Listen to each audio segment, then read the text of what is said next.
suis aujourd'hui avec Patrick Burton. Bonjour. Bonjour Patrick, tu es facilitateur ici au Créacan de la Commission scolaire des Bois-Francs. Exact.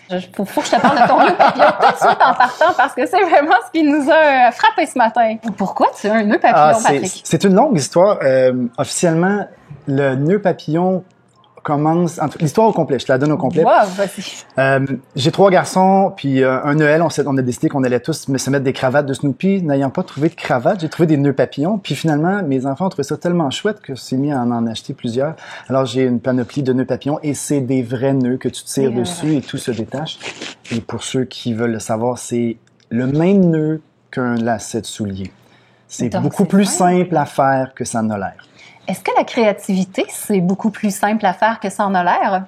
Ah, c'est une bonne question. Je peux faire un lien avec Beau lien.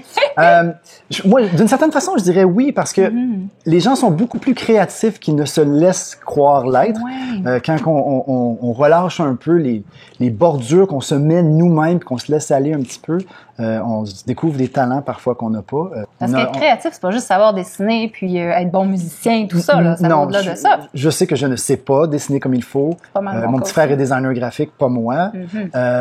Mais on peut trouver toutes sortes de façons d'être créatif. Puis un dessin qui est vraiment gribouillis peut devenir un outil pédagogique aussi. Mais oui. Fait que c'est ça qu'on travaillait ce matin. Donc, parce que l'atelier que tu facilites aujourd'hui, c'est la créativité avec une flotte de iPad. Avec l'iPad, oui. Fait qu'on a travaillé ce matin à faire des dessins, effectivement, avec le Apple Pencil, qui est un outil extraordinaire. C'est vraiment chouette.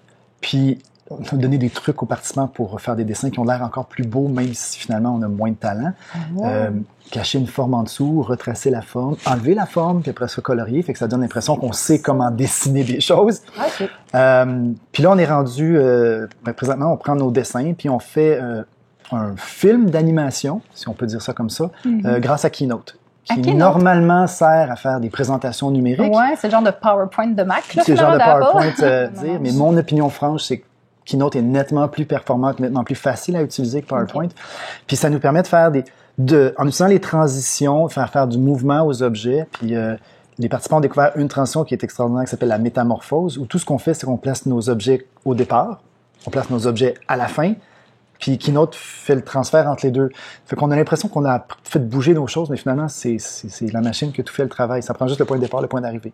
Puis ça est utilisé dans toutes sortes de niveaux. Le fait que là, j'ai des enseignants de maternelle qui sont allumés, disent « Ah, je peux même voir mes enfants de classe faire ce genre de choses-là, tellement que c'est simple. » Puis après ça, on exporte tout ça en vidéo. En vidéo, OK. Puis après ça, on peut s'en servir pour créer des histoires, moi, je m'en sers. J'ai plusieurs de ces vidéos-là qui sont sur ma chaîne YouTube, qui sont dans le fond des capsules pédagogiques que j'ai faites pour mes élèves. Fait que donc, j'ai créé une animation qui explique le concept, j'ai rajouté ma voix, puis j'ai poussé ça sur YouTube. OK, fait que tu t'en sers pour expliquer un peu une sorte de classe inversée. Un peu, oui, effectivement. Ouais, j'essaie de convaincre mes élèves de le faire, mais c'est toujours plus difficile de les convaincre. J'enseigne aux adultes, ils sont grands, mais des fois, c'est pas toujours facile de les convaincre, ils sont pressés d'aller à la prochaine étape. Mais bon, c'est quand même une façon facile d'exporter des vidéos. Puis après ça, on fait ce qu'on veut avec le film. Là. Ouais. Puis on n'a pas besoin d'avoir énormément de talent. On peut même prendre juste les formes qui sont déjà fournies avec Keynote. Puis là, maintenant, il y a une montagne de formes de poulets, d'auto, de n'importe quoi, d'objets. Pas que des formes géométriques. Non, c'est ça. On a des objets dans des formes. Puis là, après ça, se servir de ça pour faire notre animation. Ce qui fait qu'un enfant qui se sent pas à l'aise à dessiner, il peut prendre une voiture puis expliquer qu'est-ce qui se passe avec sa voiture.